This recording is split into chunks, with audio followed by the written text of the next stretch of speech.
आज की इस वीडियो में आज मैं कक्षा 11वीं वाले विद्यार्थियों को लेखा शास्त्र के अध्याय 8 के उदाहरण नंबर 4 को बताने वाला हूं। और ये उदाहरण नंबर 4 जो है ये क्रेडिट बैलेंस है ना। क्रेडिट मतलब देखो इससे पहले डेबिट बैलेंस से था, अब क्या है रोकड़ में ही क्या करना है, क्रेडिट करना है। देखो यहाँ पे लिखा हुआ है रोकड़ बही के क्रेडिट शेष से बैंक समाधान विवरण तैयार करना। इससे पहले जितने भी प्रश्न 1 से लेकर 3 तक के जो उदाहरण दिया था उनको हल किए थे, तो उनको जब मैं हल कर रहा था तो मैंने आपको बताया था कि वो डेबिट शेष से था, है ना। रोकड़ बही में डेबिट शेष, अब रोकड़ बही में ही क्या करना है, क्रेडिट शेष करना है। तो ये जो क्रेडिट शेष है इसका क्या होगा, डेबिट शेष के जस्ट उल्टा होगा। मतलब जब हमें पैसा प्राप्त होता था तो हम उसे डेबिट के साइड में लिखते थे, डेबिट मतलब जोड़ने वाले साइड में। लेकिन इसमें क्या करना है, जितने भी पक्ष रहेंगे जब हमें पैसा प्राप्त नहीं होगा, है ना, तो अब उसको क्या करेंगे, अब क्रेडिट वाला है तो जोड़ने में लेना है। ठीक है, समझ में आ गया। देखो एक हो गया, एक मिनट, एक हो गया क्या हो गया, डेबिट है ना, डीआर, और एक हो गया सीआर। तो सीआर में प्लस में हम उनको लिखते थे जिससे हमें पैसा प्राप्त होता था। ठीक है, पैसा प्राप्त होता था तो जितने बार हम पढ़ते थे उदाहरण नंबर जो भी रहता है उसके अंदर जो भी टॉपिक रहता है उनको जब पढ़ते थे तो प्लस में हम उसको रखते थे जिससे हमें पैसा प्राप्त होता था। लेकिन इसमें क्या होगा, जस्ट उल्टा उल्टा उल्टा क्या होगा, जो पैसा प्राप्त नहीं होगा उसको हमें इसमें क्या करना है, सीआर में रखना है। बस इतना ही डिफरेंस है, याद रखना।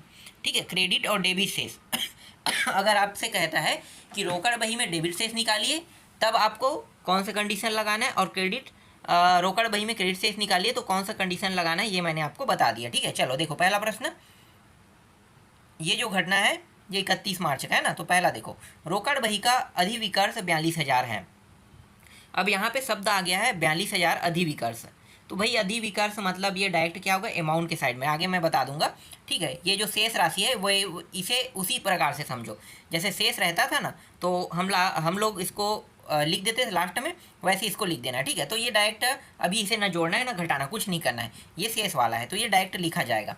जितना भी है ना यहाँ से यहाँ तक के दिया हुआ है, सिर्फ इन्हीं का क्या करेंगे, जोड़ना में लिखना है या घटाना में लिखना है, ये टॉपिक को पढ़ के देखना है। ठीक है, चलो देखो ये जो दूसरा टॉपिक है, ठीक है, मेमर्स समर्थ ट्रेडर्स को 2,160 रुपये का चेक दिया जो अभी तक भुगतान हेतु प्राप्त नहीं हुआ। देखो चेक दिया गया है ना, चेक देने के बाद क्या है, भुगतान हेतु प्राप्त नहीं हुआ है।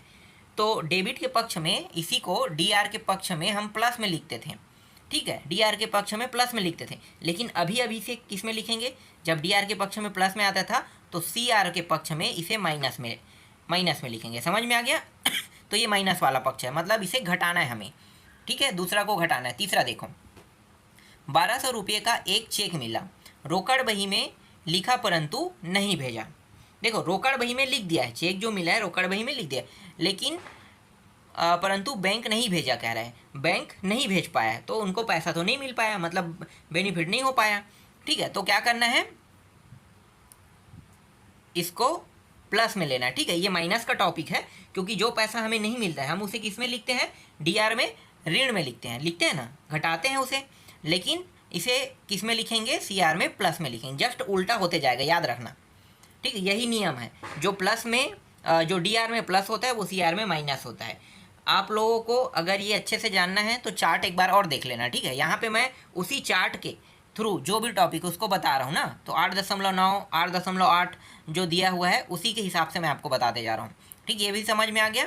तो क्या करना है, हम लोग सीआर को लेके चलेंगे। ठीक है, डीआर को कंपेयर कर रहे हैं बस, तो एक प्लस हो गया एक माइनस हो गया। ठीक है, अगला देखो, अगला जो चौथा है, 4,800 रुपये का चेक बैंक में संग्रहण के लिए भेजा परंतु अनादृत हो गया मतलब फिर से पैसा प्राप्त नहीं हो, तो फिर से क्या करना है, इसको फिर से जोड़ना है, फिर प्लस हो गया। ठीक है, पांचवा देखो, 1,600 रुपये का चेक बैंक भेजा गया परंतु संग्रहित नहीं हो, ये भी प्लस में हो गया ना, जो पैसा हमें प्राप्त नहीं होगा उसे हमें प्लस में लेना है, उल्टा लिखते जा रहे हैं। ठीक है, ये सब इसमें रहता तो ये सब क्या होता, माइनस में आते जाता है डीआर में, लेकिन सीआर में हो रहा है तो जस्ट उल्टा होकर प्लस होते जा रहा है। फिर 60वां देखो, 60वां बोल रहा हूँ, 7वां देखो, बैंक ने 60 रुपये बट्टा लेकर 4,000 रुपये के देय बिल का भुगतान किया जिसे रोकड़ बही में नहीं लिखा गया। देखो रोकड़ बही में नहीं लिखा, बैंक भुगतान तो कर दिया गया है ना, बैंक ने 60 रुपये का बट्टा लेकर 4,000 रुपये का बैंक भुगतान कर दिया है, लेकिन रोकड़ बही में दर्ज नहीं हुआ। तो अब बताओ, रोकड़ बही में दर्ज नहीं हुआ तो प्लस होगा माइनस होगा?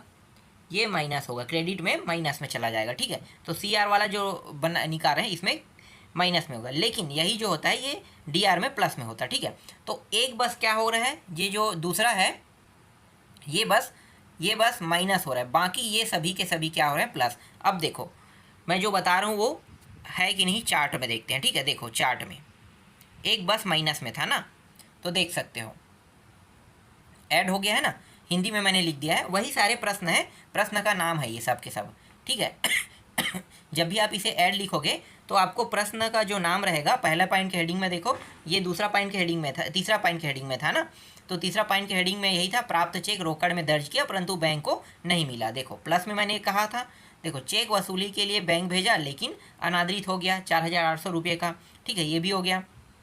इसके बाद देखो चेक बैंक में जमा किया लेकिन अभी तक वसूल नहीं किया गया, ये भी प्लस में हो गया। बैंक द्वारा भुगतान किया गया बीमा प्रीमियम कैश दर्ज नहीं किया 200 रुपये का। ठीक है, ये भी प्लस में हो गया। ये सब के सब अगर ये यहाँ पे जो देखो ये जो सी आर है ना, इसके जगह ये अगर ये डी आर होता तो ये सब के सब माइनस में आता। कहाँ पे आता? माइनस, मतलब घटाते इसे। ठीक है, घटाते, लेकिन ये क्रेडिट है इसलिए इसे जोड़ है। ठीक है, तो जस्ट उल्टा होता है, याद रखना। इसके बाद बैंक ने छूट के तहत बिल पेमेंट का भुगतान किया लेकिन कैश बुक में दर्ज नहीं किया, इसलिए इसको भी हमने क्या कहते हैं, जोड़ दिए। ठीक है, अब देख सकते हो यहाँ पे ये रहा टोटल, इनको जोड़ना है ना, इन सभी को जोड़ेंगे तो जोड़ने पर टोटल कितना आ रहा है, जोड़ने पर ये टोटल आ रहा है, जोड़ने पर ये आ रहा है 11,740 रुपये आ रहा है ना, सभी को जोड़ेंगे 11,740। तो 11,740 को जोड़ रहे हैं तो 11,740 और जो 42,000 है इनको अब प्लस कर देंगे क्योंकि जोड़ने वाला है, तो कितना होगा टोटल 53,740 हो जाएगा। ठीक है, अब घटाने वाले में देखो, एक जो घटाने में था ना, तो यहाँ पे देखो cheque issue by not at presented for payment overdraft as per cash book कह रहा है। तो एक बस को क्या करना था, घटाना था 2100 रुपये वाले का, 2160 रुपये का, तो घटाए है ना, तो ये 2160 को घटाएं कितना हो जाएगा, ये हो जाएगा, देखो 53,000 में घटा रहे हैं, याद रखना ना, 53,740 रुपये में 2160 रुपये को घटाएंगे तो 51,580 रुपया आएगा। ठीक है, ये समझ में आया। चलो अगला प्रश्न देखो, उदाहरण नंबर 5, ये भी क्रेडिट सेस से ही संबंधित है ना, तो क्रेडिट सेस से संबंधित प्रश्न है। तो इसमें देखो 4 टॉपिक दिया हुआ है।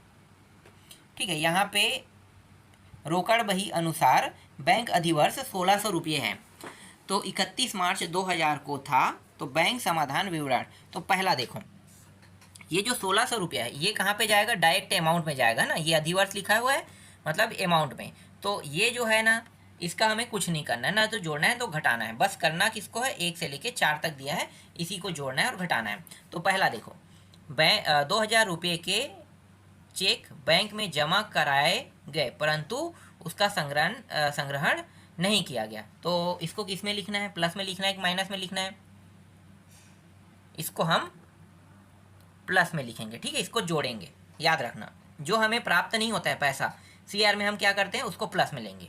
पासबुक में अधिविकर्ष पर ब्याज के 80 रुपये के नाम किए गए। ठीक है, 80 रुपये के नाम किए गए लेकिन प्राप्त नहीं हुआ, मतलब इसको भी हम क्या करेंगे, प्लस में लेंगे। ठीक है, इसके बाद है 5,000 रुपये का चेक जो संग्रहण 500 रुपये का चेक जो संग्रहण हेतु बैंक भेजा गया और बैंक ने इसे क्रेडिट भी कर दिया किंतु रोकड़ बही में उसकी प्रविष्टि लिखने से छूट गई है, तो इसका आप क्या करेंगे। देखो ये जो है ना, ये टॉपिक डायरेक्ट कहाँ पे चला जाएगा, माइनस में चला जाएगा, क्योंकि यहाँ पे क्या हो रहा है, पैसा मिल चुका है ना, मतलब ये जो हिस्सा है ये माइनस के हिस्सा बन गया, जस्ट उल्टा होगा। हालांकि ये डेबिट डी आर होता तो प्लस में लेते, लेकिन सी आर है तो माइनस ले रहे हैं ना, तो माइनस ले रहे हैं तो ये माइनस में चला जाएगा, लेकिन ये अमाउंट के पक्ष में जाएगा। ठीक है, अमाउंट के पक्ष में, क्यों, क्योंकि लिखना छूट गया, सब चीज़ हो गया, सिर्फ लिखना छूट गया है, इसलिए माइनस के पक्ष में चला जाएगा, यही बस। ठीक है, इसके बाद देखो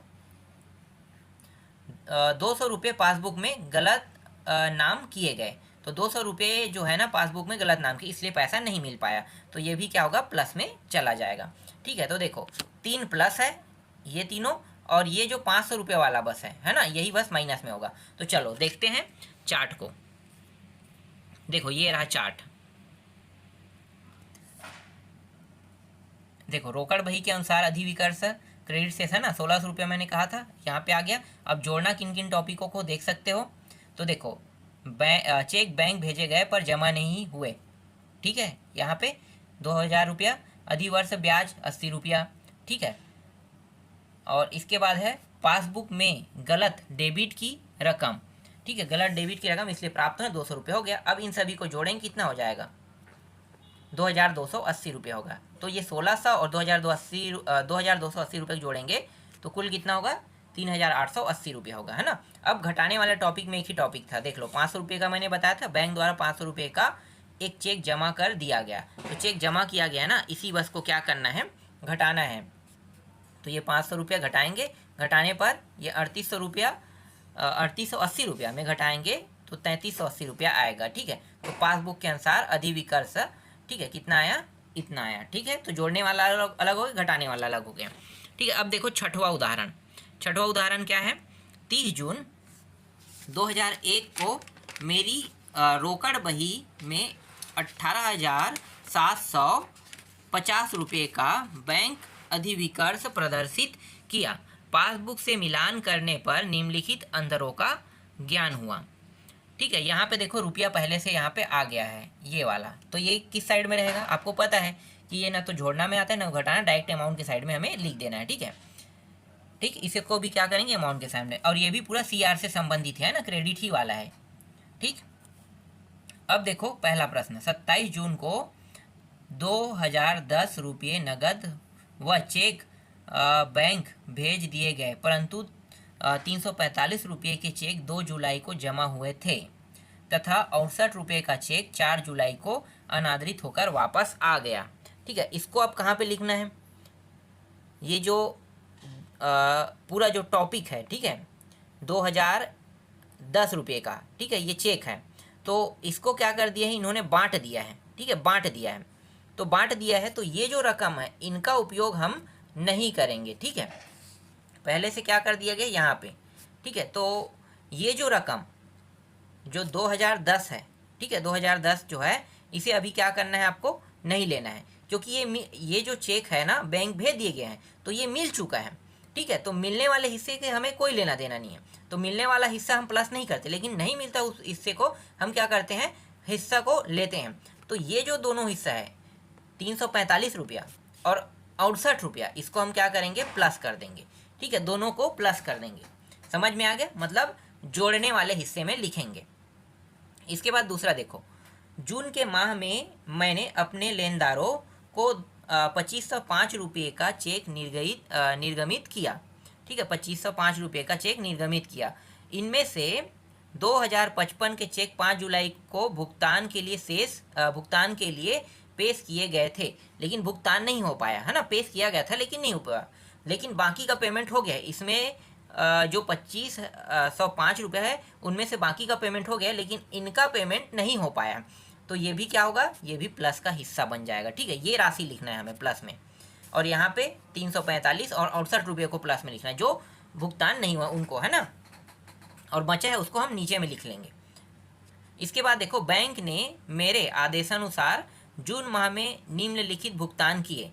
देखो बीमा प्रीमियम में भुगतान किया ना, तो ड्राइविंग लाइसेंस फीस 33 रुपया, तो ये दोनों जो है बीमा प्रीमियम और उसके पास जा रहा है, मतलब हमें नुकसान हो रहा है, इसलिए ये भी क्या होगा, प्लस में जाएगा। ये माइनस का हिस्सा है, ठीक है, माइनस का हिस्सा, मतलब मेरे अकाउंट से देखो बीमा प्रीमियम जो है वो मेरे अकाउंट से कट रहा है ना, कट रहा है, तो कट रहा है इसका मतलब क्या है, मुझे घाटा हो रहा है, घाटा हो रहा है मतलब ये प्लस में जाएगा, ठीक है। और अगर यही ना DR से संबंधित हो, क्रेडिट सेस से संबंधित होता तो ये डायरेक्ट माइनस में जाता, लेकिन ये क्रेडिट सेस से संबंधित है इसलिए ये प्लस में जाएगा। आगे, बैंक ने 225 रुपये अंशों पर लाभांश के एकत्रित किए कह रहे हैं, तो इसमें फ़ायदा हो रहा है डायरेक्ट, तो ये कहाँ पे चला जाएगा, ये डायरेक्ट प्लस में चला जाएगा, ठीक है। ये नहीं, ये माइनस में चला जाएगा, पैसा मिल रहा है ना इसमें, और ये भी प्लस में चला जाएगा, बैंक ने मुझे जमा कर दिया है, ये भी किस में चला जाएगा, प्लस में चला जाएगा। ठीक है, तो ये सारे पैसे प्लस प्लस हो गया। ठीक, चलो अब मैं आपको दिखाता हूँ कौन कौन सा प्लस में रहेगा और कौन कौन सा माइनस में रहेगा। ठीक है, यहाँ पे एक चीज़ यहाँ पे गलत बोल दिया हूँ क्या, ये देखो 2055 5 जुलाई को भुगतान के लिए पेश किए गए थे। पेश किए गए मतलब पेश हो ही गया होगा पैसा, तो इसलिए इसको हम क्या करेंगे, ये माइनस वाला हिस्सा बन जाए, जो पैसा हमें मिल चुका है ना। चलो देखते हैं अब जो मैंने आपको बताया वो वाकई में हो रहा है कि नहीं हो रहा है, देखते हैं। ठीक है, देखो क्रेडिट सेस आ गया, ओवरड्राफ्ट ये CR है ना, करोड़ लिखा गया CR है। ठीक है, और यहाँ पे देखो पहला जोड़ते हैं, जून में बैंक में भुगतान किए गए लेकिन जमा नहीं किए गए। देख लो, दोनों राशि मैंने बताया था प्लस की ओर लिखना है, और ये तो आपको पता है ऊपर में दिया था हेडिंग वाला है, तो ये कहाँ पे रहेगा, 18,750 रुपया अमाउंट की ओर रहेगा, है ना। ये अमाउंट है मतलब राशि है। ठीक है, राशि। दूसरा है बैंक में भुगतान किए गए चेक अनादरित हो गए, ये देख लो। ठीक है, ये हो गया। दूसरा देखो, मेरे आदेशानुसार बैंक द्वारा भुगतान की गई राशि बीमा और ड्राइविंग लाइसेंस का, देख लो इसको भी मैंने प्लस में बताया था, है ना, क्योंकि मुझे ये पैसा नहीं मिल रहा है, ये मेरे अकाउंट से कट रहा है, मतलब मुझे नुकसान हो रहा है। इसके बाद चौथा देखो, बैंक द्वारा लिया गया ब्याज।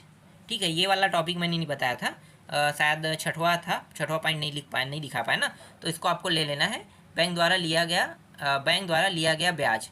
ठीक है, तो जो चार्ज लिया गया, ब्याज लिया गया है, उसको आपको घटा देना है इतना। अब इन सभी को आपको जोड़ना है, तो जोड़ोगे कितना आएगा, 889। ठीक है, 889 और प्लस। ठीक है, ये दोनों को प्लस कर दो तो कितना होगा, 19,639 हो जाएगा। ठीक है, 39। अब घटाने वाले में देखो कि कौन कौन को घटाना है। ठीक है, घटाने वाले में देखो, जारी किए गए, पहला है जारी किए गए लेकिन भुगतान के लिए प्रस्तुत नहीं किया गया चेक, ये है। ठीक है, इसी को मैंने बताया था ना कि जो जारी किए गए थे लेकिन भुगतान के लिए प्रस्तुत नहीं किए गए चेक। ठीक है, जारी तो कर चुका है लेकिन भुगतान के लिए प्रस्तुत नहीं कर पाया, तो बाद में जाके पैसा तो निकाल सकता है, तो इसको बेनिफिट तो हो ही रहा है, मतलब वो पैसा निकाल सकता है, इसलिए ये कहाँ पे जाएगा, प्लस में जाएगा। बैंक द्वारा शेयरों पर आधारित लाभांश, तो बैंक द्वारा शेयरों पर आधारित लाभांश को आपको क्या करना है, प्लस करना है। और ये है बैंक द्वारा दिया गया गलत क्रेडिट, है ना, गलत क्रेडिट, अगर गलत तरीके से उनके अकाउंट में पैसा आया है गलत तरीके से। ठीक है, तो इसको भी क्या कर देना है, यहाँ पे लिख लेना है, क्योंकि पैसा तो आया, कोई भी तरीका हो, चाहे वो गलत तरीका हो या सही तरीका हो, पैसा तो उसके अकाउंट में आया है, मतलब उनको बेनिफिट हुआ है। जैसे मैं पैसा